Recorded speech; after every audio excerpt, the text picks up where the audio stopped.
rekan, balik lagi di Investor Channel hukum dan investasi. Pada hari ini kita akan bahas seputaran hukum dan investasi yang berkaitan dengan pendaftaran merek ya Bang ya.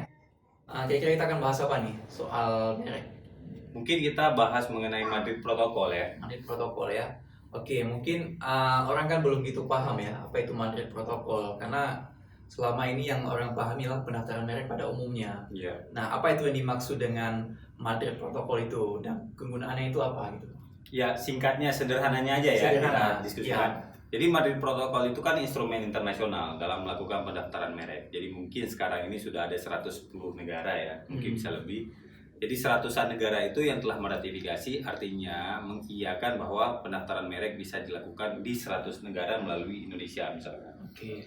Nah, produk lokal yang dia akan mengekspansi Punya pasaran di luar. pasar di luar, mereka itu harus melakukan pendaftaran merek kan di luar. Iya. Dulunya mereka kan telepon satu-satu di agent pendaftaran merek, dan agent itu melakukan pendaftaran kan Setiap negaranya. setiap negara. Sulit karena apa? Karena itu harus ada translasi. Kemudian itu biayanya kan beda negara. Ya. Nah, kemudian konsultannya kan fee-nya berbeda-beda. Oke. Nah, sekarang ini dengan Madrid Protocol, dia terutama harus daftar dulu di Indonesia. Dia nggak boleh nggak daftar di Indonesia. Oke. Jadi dia daftar di Indonesia, lebih baik kalau dia sudah terdaftar atau dia sudah mendaftar tapi tidak ada usul penolakan, sudah melewati pemeriksaan substantif ya. Iya. Nah, kemudian dia daftar di beberapa negara itu.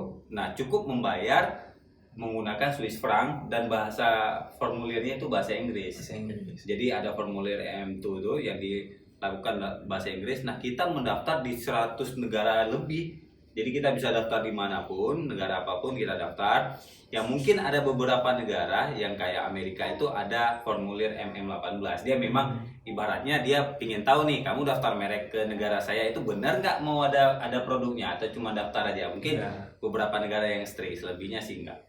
Mengenai biaya itu gimana? Apa setiap negara beda-beda atau sama? Nah, itu biaya kan ditetapkan oleh WIPO ya. WIPO. WIPO tentu kan sudah mengambil biaya di negara-negara tertentu. Jadi dia ada kalkulator Madrid Protocol, dia nanti hitung. Nah, cuma bedanya ini agak unik sih sebenarnya. Kalau mereknya ada gambar, biayanya lebih mahal. Oke. Maksudnya punya warna itu lebih mahal. Kalau nggak ada warna, lebih murah. Apa itu yang menyebabkan harganya lebih mahal? Itu saya nggak ngerti tuh, saya nggak ngerti. Tapi paling nggak ini yang jadi isu ya, kenapa bisa jadi beda. Nah, kalau dulu kita lihat ya, pendaftaran merek ke Uni Eropa itu kan agak unik ya, unik karena ada 4 jalur. Pertama, kalau kita ingin daftar ke 25 negara di luar Belgia, Luxembourg, dan Nederland, kita kan bisa satu negara nih. Kalau Luxembourg, Belgia, dan Nederland atau Belanda itu kan ke kantor Benelux ya.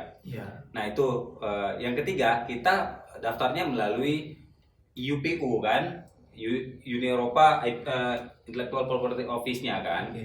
Nah, kita daftar ke mereka kalau kita daftar di beberapa negara. Nah, melalui Madrid Protocol kita nggak butuh itu. Cukup ke DJKI, ke Indonesia, daftar. Tapi kan kita harus tahu dulu nih. Tahu maksudnya kita daftar di banyak negara, toh masing-masing negara kan punya rezimnya sendiri. Kan dikasih waktu kita 12 hingga 18 bulan kan, atau minimal 18 bulan kalau ada oposisi. Nah, mereka itu kan bisa ngajuin merek kamu ini nggak diterima karena A, karena B, karena C, dan itu harus punya skill gitu. Jadi kita harus bisa akses TMView, ASEAN TMView atau trademarknya si WIPO untuk ngelihat database-nya. Jadi minimal kita udah tahu dulu kalau mereknya sama persis. Di India udah daftar, kita daftar di kelas yang sama lagi ya, jadi useless nggak bisa. Pada intinya pendaftaran merek melalui Madrid Protocol ini lebih efisien ya bagi pengusaha. Efisien, secara efisien. biaya juga waktu ya. Nah, kalau dulunya kan dia harus menghubungi setiap konsultan di setiap negara gitu. Nah, dengan adanya Madrid Protocol, maka dia cukup ke DJKI mendaftar ke beberapa negara yang telah meratifikasi itu ya. Iya. Nah, harus diingat bahwa pendaftaran melalui Madrid Protocol ini kan ada yang namanya dependensi. Dependensi gini. Makanya saya bilang tadi, kalau kita mau daftarkan merek di banyak negara ini, pastikan merek kita terdaftar atau berpotensi diterima lah. Udah lewat pemeriksaan substantif. Kenapa? Karena kalau merek kita di sini ditolak, international registrationnya bermasalah. Jadi kita waktu dependensinya 5 tahun tuh. Jadi gara-gara itu bermasalah, kita bermasalah di semua negara. Bayangkan berapa biaya yang dikeluarkan Iya. gitu. Jadi pastikan sebelum kita daftar itu international registration kita dapat dari DJKI, dan kemudian merek kita yakin dulu nih terdaftar nih. Walaupun nanti ya bisa aja yang namanya merek kan, merek di Indonesia ada aja yang ganggu gitu. Tapi kalau mereknya confirm, memang dia orisinal, dia yang punya, nggak bertentangan dengan apapun, terdaftar, ada yang lain ikut mengajukan gugatan segala macam, itu kan potensi diterima kan kecil, jadi nggak ngaruh ke merek. Berarti harus diusahakan sebelum mengajukan Madrid protokol itu memang dia sudah mendapatkan sertifikat gitu ya? Lebih baik kalau dapat sertifikat. Itu lebih baik kan? Ya, kalau dia Ya. nggak dapat, setidak-tidaknya pemeriksaan substantifnya udah lewat gitu. Lewat, ya. Jadi ya 7 bulan lah daftar, 7-8 bulan udah kelihatan tuh arahnya kemana. Karena Undang-Undang Cipta Kerja kan mintanya kan cepat sekarang untuk pendaftaran merek. Ya. Nah itu sih. Oke, berarti harus dilakukan persiapan ya Persiapan. di pengusaha. Alangkah bagusnya dia menggait konsultan ya untuk mempermudah, karena kan ini kan berhadapan dengan WIPO ya. Iya, WIPO. WIPO artinya kan ada banyak hal yang harus dipersiapkan. Nah, atau dia bisa mengajukan secara pribadi.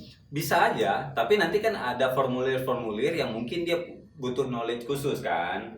Terutama misalkan dalam bagaimana dalam menganalisa merek ya, potensi diterima di masing-masing negara dengan beda rezim. Nah, itu kan database-nya kan konsultan paham ya.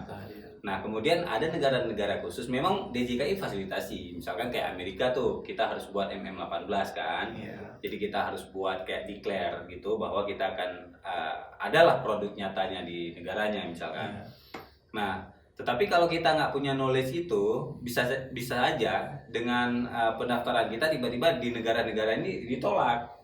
Karena ya mungkin kita kurang dalam memberi walaupun ada waktu ya, tapi kan bolak-balik ke DJKI, WIPO kirim lagi kan waktunya strict ya, 2 atau 3 bulan untuk melakukan perubahan itu. Kalau kita nggak punya cukup knowledge, ya akhirnya berantakan gitu. Ya. Bukan juga maksudnya konsultan didampingi udah pasti diterima seluruh negara, nggak juga. Karena kan negara kan banyak, dia kan punya banyak pemeriksa merek ini, bisa banyak alasan kan gitu. Tapi minimal kalau didampingi lebih bisa minimalisir ya. Iya.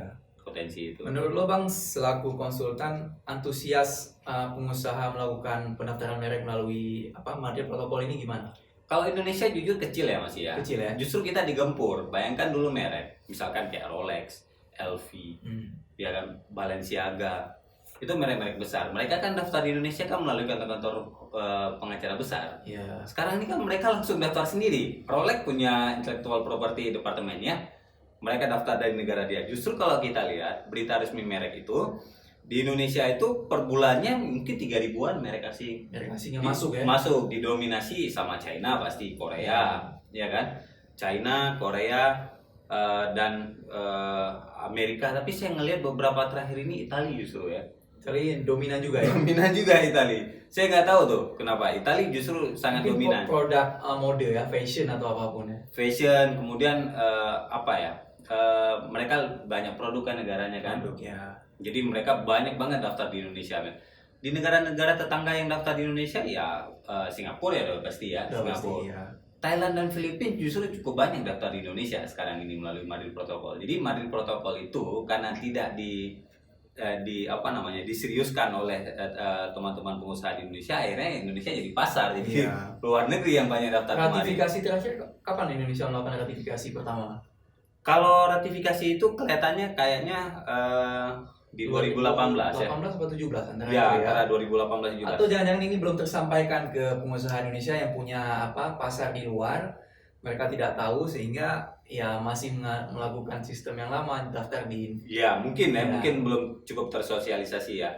Tapi per terakhir ini ya maksudnya itu yang harus dilihat ya. 2019 itu kan dah gencar DJKI melakukan sosialisasi itu. Nah, mudah-mudahan merek-merek kayak Indomie, merek-merek besar yang produknya ada di seluruh dunia ya, mereka daftar dong di banyak negara itu. Karena juga banyak produk Indonesia yang mendunia ya. Ya, kan? mendunia, Ya, Kopiko gitu. Tolak angin. Nah, Ya. mestinya mereka juga daftar deh.